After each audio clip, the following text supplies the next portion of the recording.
오늘 우리 함께 나눌 말씀 사무엘상 10장 1절에서 13절의 말씀입니다. 우리 함께 보시겠습니다.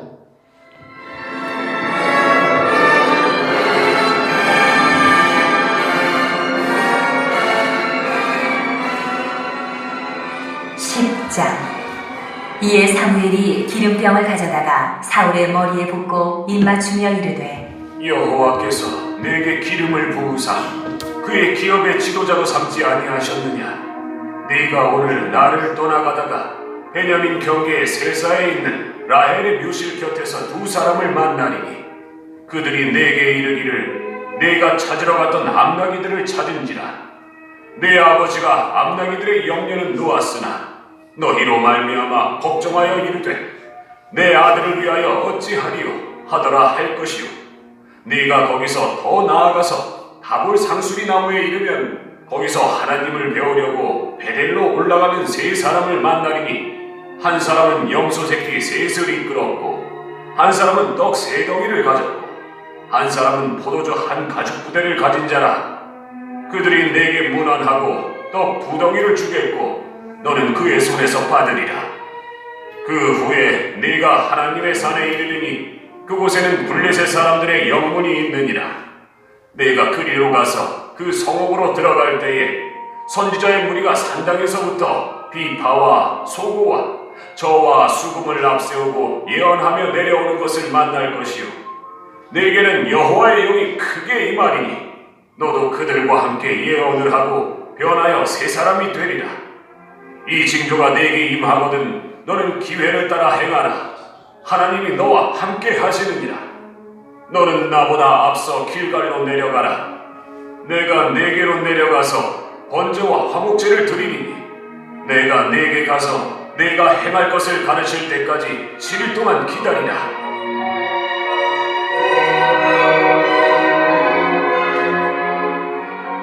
그가 사무엘에게서 떠나려고 몸을 돌이킬 때에 하나님이 새 마음을 주셨고 그날 그 징조도 다 응하니라.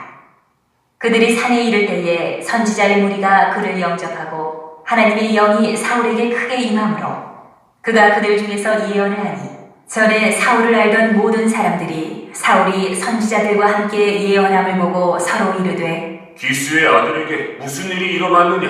사울도 선지자들 중에 있느냐? 하고 그곳에 어떤 사람은 말하여 이르되 그들의 아버지가 누구냐? 한지라. 그러므로 속담이 되어 이르되 사울도 선지자들 중에 있느냐? 하더라. 사울이 예언하기를 마치고 산당으로 가니라. 아멘. 자, 오늘은 변하여 새 사람 되어야 한 제목으로 함께 말씀 나누겠습니다. 사울을 앞서 보낸 사무엘은 이제 사울의 머리에 기름을 붓고 그리고 여호와께서 내게 기름 부어 그의 지도자로 삼았다. 그렇게 선포합니다. 무슨 임식을 이렇게 남모르게 혼자 하나 싶을지 모르겠지만 이건 이제 공식적인 건 아니에요. 미리 사울에게 준비시키게 그렇게 미리 기름을 부어서 알려준 겁니다. 사울은 갑자기 되어진 일이니까 이게 꿈인지 생신지 얼떨떨할지 모르겠습니다. 그래서 이제 사무엘은 이게 하나님의 역사라는 것을 이제 보여주기 위해서 이제 세 가지 징조가 앞으로 이런 일이 있을 거라고 그렇게 알려줍니다. 첫 번째 징조는 이제 가다가 라헬의 묘실 곁에서 두 사람을 만날 거라는 거예요. 베냐민 경계의 셀사인 라헬의 묘실 곁에서 두 사람을 만나서 한 이야기를 들을 거라는 겁니다. 라헬의 묘실은 창세기 35장에 나오는데요. 야곱의 가족이 베델에서 헤브론으로 올라가는 그 와중에 베들레헴 에 이르러서 라헬이 산고가 심한 가운데 이제 아들을 낳아요. 근데 이제 이 산고가 너무 심해서 아들 낳으면서 죽어갑니다.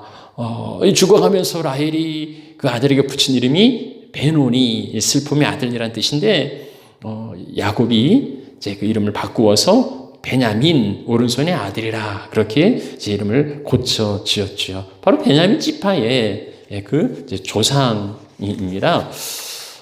그 라헬의 그 묘실 곁에서 자기들 그 뿌리지요. 예, 자기들 지파의 그 어미지요. 두 사람을 만날 거라. 그러니까 어떻게 보면 그 근본, 그 근본을 이제 기억해야 한다. 뭐 그런 의미일 수 있겠습니다. 우리도요, 그 대통령이나 그 고위공직자들이 업무를 시작하기 앞서 들르는 곳이 한 군데 있지요. 네, 현충원입니다. 현충원에 가서 이제 분향하고, 그 의미는 그런 거예요. 이 나라를 지금까지 지켜온 그 호국 영령들, 그 뜻을 받들어서 자기도 잘 섬기겠다. 뭐 이런 이제 의미를 보여주는 거지요. 마치 그 현충원의 분향이라도 하듯이 사울은 그 베냐민 지파의 조상인 라헬의 묘실 곁에서 한 메시지를 들을 거라는 겁니다. 근데 그 내용은 뭐 특별한 건 아니에요. 그 두 사람이 네 아버지가 암나귀는 찾아서 염려를 놓았는데 이제 아들 때문에 지금 걱정하고 있다. 이런 이야기를 할 거란 말이죠. 근데 이것은 앞장 9장에 보면 이미 사무엘이 사울에게 나귀를 찾았다는 이야기는 들려준 바가 있어요. 그러니까 사무엘이 이미 한 이야기가 이제 다른 사람을 통하여서 한 번 더 확증하는 거지요. 사무엘이 자기에게 말한 내용이 과연 사실이라는 것을 그렇게 확신할 수 있도록 이 두 사람이 증언해주고 있는 겁니다. 두 번째 징조는 베델로 올라가는 세 사람이에요. 이제 거기서 더 나아가면 다볼 상수리 나무에 이르러서 이제 하나님을 배우려고 올라가는 세 사람을 만날 거라. 이 사람들은 이제 예배자들이지요. 그리고 염소 새끼 셋, 떡 세 가죽 부대, 포도주, 떡 세 덩이, 포도주 한 가죽 부대. 굉장히 디테일하게 이들의 예물, 이들이 가진 것을 묘사하고 있어요. 그만큼 하나님께서 그 정확성을 분명히 인식하도록 하는 거지요. 이 사람들이 사울에게 떡 두 덩이를 주겠다 하는 겁니다. 아니면 언제 봤다고 어떻게 안다고 떡을 주겠습니까? 사울도 그 사람들이 누군지 모르지만 그 사람들도 사울이 누군지 모를 거려. 자, 그런데 이 일을 하나님께서 이루시는 거죠. 무슨 의미예요? 부지 중에 서로 모르지만은 그러나 하나님의 영이 그들 가운데 역사하여서 사울을 지도자로 인정해 준다는 겁니다. 사울을 존경하는 의미와 함께 이제 또 지금 집을 나온 지 사흘 찾고 또 하루 머물고 또 사흘 돌아가고 뭐야 뭐 일주일 지금 걸리는 건데 양식이 떨어졌잖아요. 그러니까는 이 사람들을 통해서 양식을 공급해 주는 이제 그런 의미도 있고, 그리고 하나님께 그 기름 부음 받은 자, 이스라엘의 그 지도자로 인정한다는 이런 의미도 들어 있겠습니다. 어쨌든 하나님께서 기름 부은 그 사울을 꼼꼼히 챙겨주시는 거예요. 그 가는 길에 양식도, 그리고 모르는 사람들로부터 안부도, 문안도, 존경도 받을 수 있도록 그렇게 하나님께서 세심히 배려하시는 겁니다. 자, 근데 이제 세 번째 징조가 중요하죠. 세 번째 징조는 여호와의 영이 임하여서 세 사람이 될 거라는 거예요. 그 후에 내가 하나님의 산에 이를 거라. 원문은 이제 그 하나님의 기브하예요. 그러니까 이 하나님의 산이 베냐민 지파 사울의 고향인 기브하에 있음을 알 수 있습니다. 그러니까 그 기브하에 산당이 있었던 것 같아요. 그래서 전체 무리가 산당에서부터 비파와 소고와 저와 수금을 앞세우고 예언하고 내려올 거라는 겁니다. 그러니까 자기 고향에 다다르면은 그 산당에서 악기를 연주하면서 예언하면서 내려오는 선지자의 무리들을 만날 거라는 거예요. 자,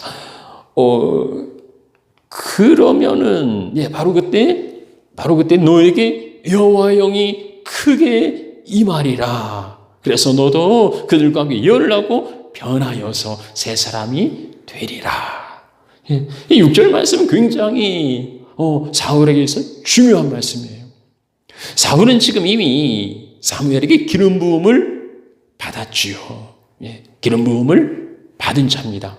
자, 그런데 그 기름 부음은 왕, 제사장, 선지자, 하나님이 특별한 직분을 세우신 자들을 임직할 때에 기름 부어 세우는데 그 의미는 하나님의 구별됨이에요. 하나님이 특별히 구별하시고 그들 가운데에 여호와의 성령의 능력을 부어주시겠다는 어노인팅, 기름 부으심이지요. 어떤 그 하나님의 여호와의 영이 임할 때에 우리는 주의를 감당할 수 있어요. 스가랴죠, 스가랴. 힘으로 되지 아니하고 능으로 되지 아니하고 여호와의 신으로 된다. 그러니까 인간의 능력과 재주가 아니라 성령의 능력만이 우리가 주의를 감당할 수 있다는 겁니다. 여기 이제 여호와의 영이 임한다. 오늘날 우리 안에 여호와 영이 계시나요? 예, 그렇습니다. 우리가 예수 그리스도를 주로 영접할 때 성령께서 우리 안에 계셔서 우리로 하여금 주로 고백해 하시고 그리고 떠나가지 않으세요. 우리를 세상 끝날까지 우리 안에 함께 하시는 겁니다. 그런데 구약시대는 달랐어요. 여호와의 영이 늘 함께 하시는 게 아니었습니다. 특별한 사람에게 특별한 계기로 임하였던 거예요. 그리고 그 여호와의 영이 떠나기도 했어요. 지금 우리는 여호와의 영이 임한 사울을 보지만 이후에는 여호와의 영이 떠난 그리고 악신이 그를 지배하는 사울도 불행한 일이지만 이제 앞으로 보게 될 겁니다.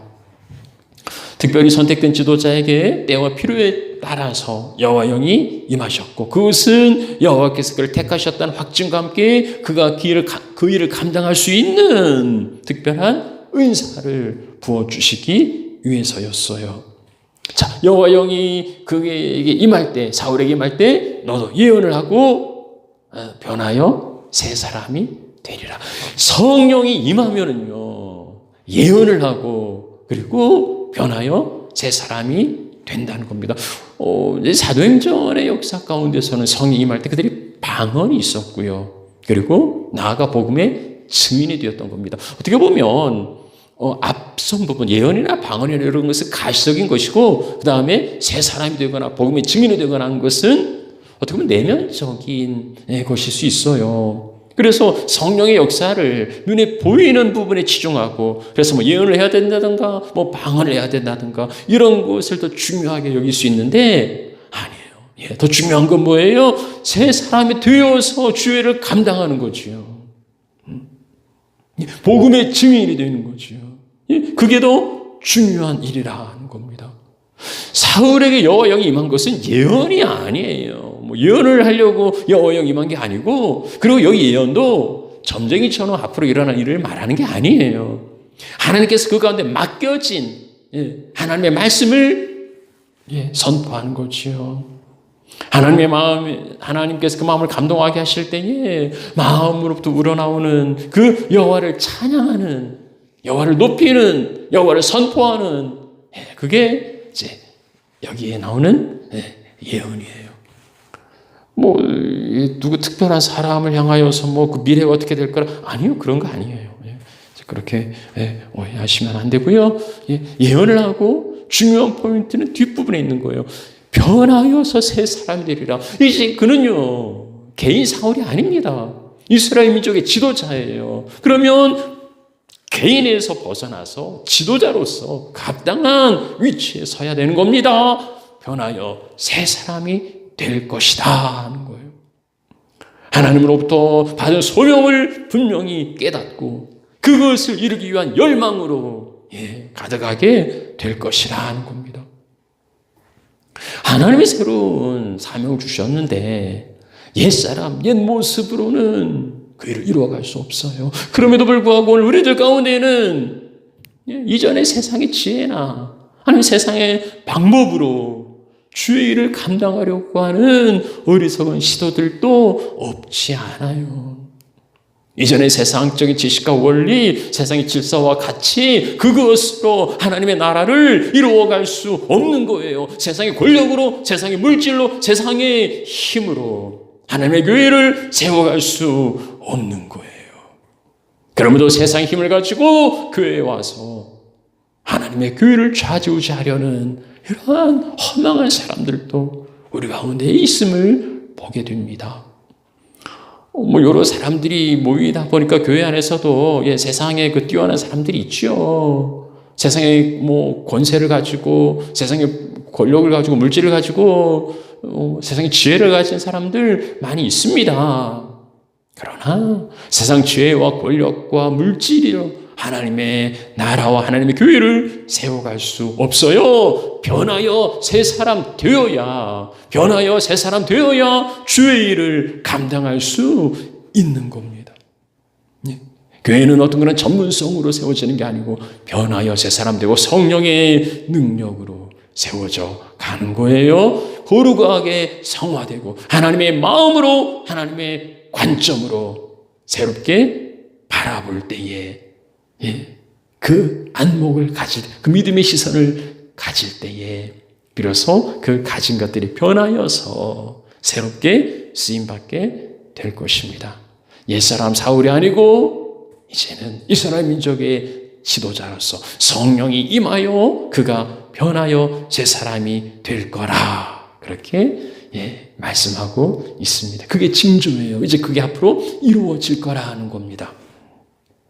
그러니까 하나님이 세우시기만 하고 이제 네 능력으로 알아서 해봐라, 그게 아니에요. 하나님이 그 사울을 얼마나 세심하게 이제 그 돌아가는 길이지 않습니까? 그 여정도 하나님 인도하세요. 그 3일길도 인도하시는데 하나님이 그 앞길도, 그의 사역도 능히 인도하실 거라. 우리는 그렇게 신뢰할 수 있는 거죠.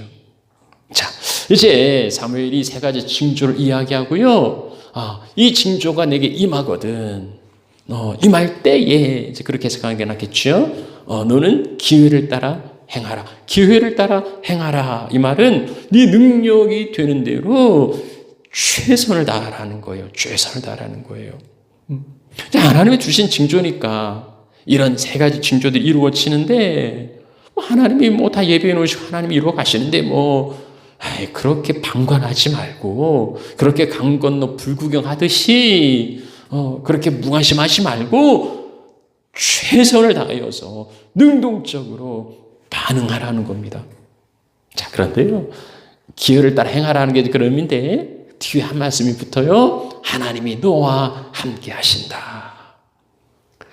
너 혼자 가는 거 아니야. 네가 최선을 다하지만은 네 능력으로 하는 게 아니고 하나님이 너와 함께 하셔서 너를 붙드시고 너를 강하고 담대하게 하실 거라는 거예요. 하나님이 동행하시니까 하나님이 주시는 능력으로 너는 최선을 다하라는 겁니다. 그러면서 이제 한 가지 좀 이상한 말씀을 하시는데요. 너는 나보다 앞서 길갈로 내려가라는 거예요. 내가 거기서 이제 번제와 화목제를 드릴 건데 내가 내게 가서 내게 행할 것을 가르칠 때까지 7일 동안 기다리라는 거예요. 이런 이제 사울에게 기름 부어 이스라엘의 그 지도자로 삼고 이러한 일들을 통해서 그를 힘있게 할 거고 능력 있게 할 건데 7일을 기다리라는 겁니다. 왜 기다리라고 할까요? 7이라는 것은 완전한 숫자죠. 그러니까 하나님의 완전한 타이밍까지 기다리라, 그렇게 볼 수 있겠습니다. 여러분, 여기 기다린다는 게 쉬울 수 있고 어려울 수 있어요. 기다림이 쉬운 건 게으를 때 또 무지하거나 열정이 없으면 이 기다리는 거 너무 좋아요. 아무것도 하고 싶지 않을 때 기다리는 거 딱 좋아요. 그런데 비전이 있어요. 열정이 있어요. 소명이 있고 준비가 되었어요. 이제 한번 해보고 싶단 말입니다. 근질근질해요. 자, 이제 말씀만 하십시오. 내가 준비됐습니다. 한번 아주 의욕을 갖고 있는데 기다리라. 하나님의 타이밍까지 기다리라. 네 계획이 있고 네 생각이 다 알지라도 기다리라. 네 마음에 열망이 막 끌어오르고 네가 하고 싶어도 기다리라는 거예요. 뭘 이야기합니까? 하나님의 주권이지요. 만사에 하나님 정한 때와 기한이 있다는 거예요. 그게 언제일까? 참 궁금하지요. 네? 기다리라. 조급함으로 어떤 그 계획과 생각들 하지 말고 하나님의 때를 기다리라. 나의 다급함이나 욕망이 아니라 하나님의 때를 분별하고 그 하나님의 때에 맞추어서 물 들어왔을 때 노를 저어야지요. 뭐 물이 안 들어왔는데 아무리 노를 저어본들 나갈 수는 없어요. 결국은 하나님의 그 때를 이건 사울이 하나님의 일을 이루어가는 데 있어서 정말 중요한 원리예요. 하나님의 때를 기다리라. 그러나 사울은 그 가르침을 새겨듣지 않은 것 같아요. 사울이 처음으로 실패하는 건 뭡니까? 그 블레셋과 전쟁에 사무엘이 제사를 드리고 이제 출전해야 하는데 안 오는 거예요. 정한 때가 돼도 안 오는 거예요. 그래서 사울이 자기가 하지요. 그 기다림에 실패한 게 그 첫 단추가 잘못 꿰어서 결국 사울은 망가지고 맙니다. 하나님 앞에서 기다리는 것은 정말 중요하다. 그것을 사울에게 가르쳐주고 있습니다. 자, 이제 드디어 그 모든 예언이 이루어집니다. 사무엘에게서 떠나려고 몸을 돌이킬 때에 그때 하나님이 그에게 새 마음을 주셨습니다. 그리고 그날이 이루어질 모든 징조도 다 응하였습니다. 다 응하였다. 자, 그러면서 라헬의 묘실에서 그리고 이제 두 사람이 그 나귀를 찾았다. 그다음에 세 사람이 예물을 주고 떡을 주고 뭐 이런 일들이 이루어졌다. 다 응하였다. 고 하면서 이제 그 세 번째를 그 기부하에 이르렀을 때 그 일을 다시 한번 이제 그 세밀히 이제 기록하고 있는 것을 보게 됩니다. 그러니까 이 세 번째 여호와 영이 임한 것이 굉장히 중요하기 때문이지요. 하나님의 대리자로서 하나님의 일을 감당하려 한다면 여호와의 영, 성령으로 아니하고서는 할 수가 없어요. 우리가 늘 성령의 충만을 간구해야 될 이유는 나의 힘과 나의 능력으로는 할 수 없기 때문이에요. 주의 일은 성령의 충만함을 받아야 성령의 공급하시는 힘으로 감당할 수 있기 때문이지요. 자, 그래서 이제 그들이 산에 이를 때 선지자 무리가 그를 영접하고 그때 하나님의 영이 사울에게 크게 임함으로 그들이 이제 예언을 하였다. 하나님의 영이 사울에게 크게 임했다.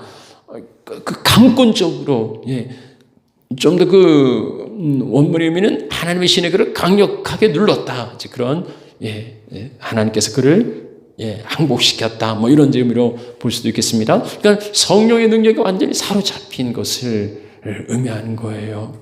그러면서 그들 중에서 이제 예언합니다. 여기도 뭐 아까 말씀드린 대로 뭐 점쟁이가 하는 그런 게 아니고 하나님의 말씀을 하나님께 주신 이야기들을 하면서 하나님을 높이고 하나님을 증거하는 이제 이러한 활동입니다. 이게 이제 굉장히 특이한 거죠. 왜냐하면 사울은 선지자가 아니거든요.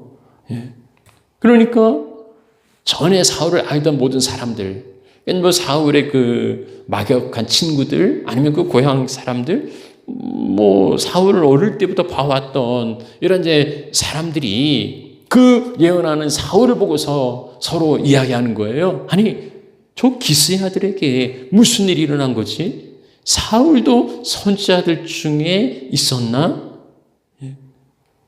이게 이제 어떤 그 놀라운, 저기 사울에게 저 기스의 아들에게 무슨 일이 일어난 거야? 선지자들 중에 있었나? 이게 이제 그 두 가지 쪽에서 이해할 수 있는데요. 하나는 정말 놀라운 그 감탄, 그 사울이 변하여서 막 예언하는 모습을 통해서 어떤 그 긍정적인 감탄의 그런 마음도 있지만 이제 또 다른 쪽에서는 이게 빈정되는 이제 그런 것도 있어요. 그러니까 내가 죄를 아는데, 꼬마 때부터 제가 이게 잘하는, 내가 죄를 아는데, 죄가 그럴 리가 없는데? 뭐 이런 거예요.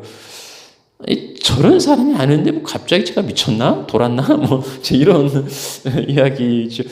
제가 언제 신학교 갔어? 그런 얘기 못 들었는데? 뭐, 이제 이런, 마치 예수님이 고향을 방문했을 때, 고향 사람들이 그 회당에서 가르치는 예수님을 보고서 아니 이 사람이 지혜와 능력이 어디서 난 거지? 제가 목수 아들인데 그 마리아의 아들 야곱, 요셉, 시몬, 유다의 그 형제 그 누이들도 다 내가 아는 사람인데 아니 도대체 저 친구가 어디 가서 뭘 배워온 거야? 예수님 그 고향 사람들이 이렇게 예수님을 향하여 빈정된 거예요. 그리고 그 예수님을 믿지 않았습니다. 영접하지 않았어요.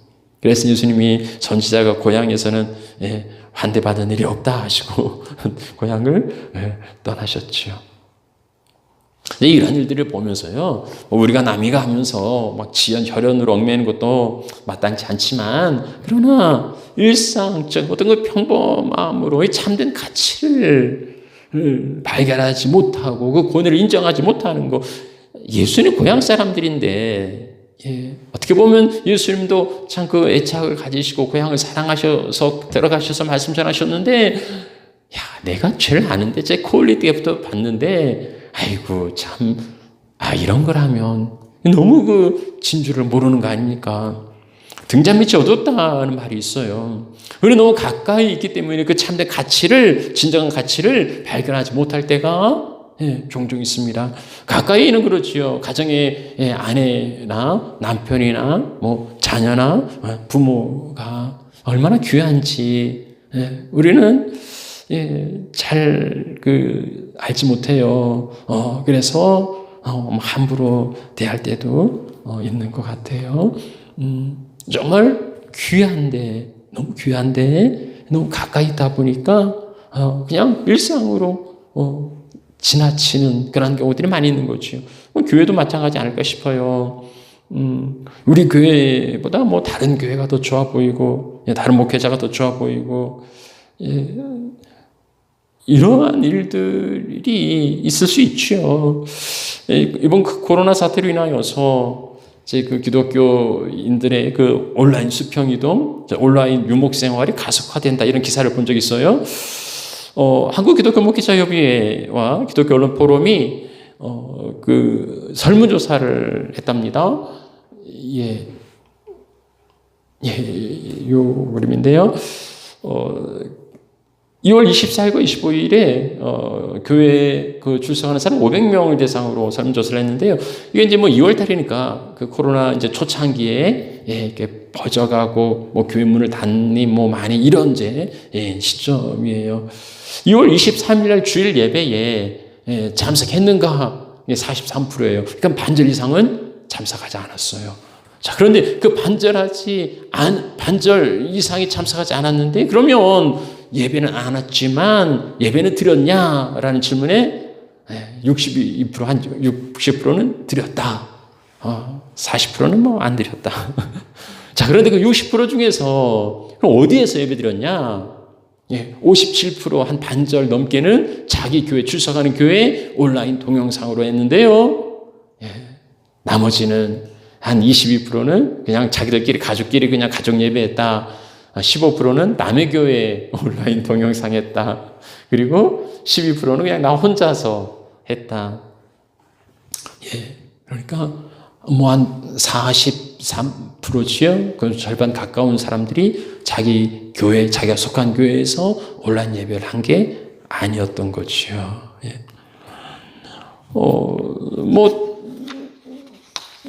어떤 사람들은 이제 그래요. 어차피 뭐 온라인 예배인데, 평소에 좀 듣고 싶었지만은, 너무 멀어서, 못 간 목사님 설교를 아주 은혜롭게 듣고 있다고 꼭 뭐 추석교회 목사님 설교를 드려 예배냐고 예배는 하나님께 드리는 건데 하나님 말씀드리면 그만이지 더 은혜 받을 수 있는 설교를 듣는 게 더 낫지 않냐고 뭐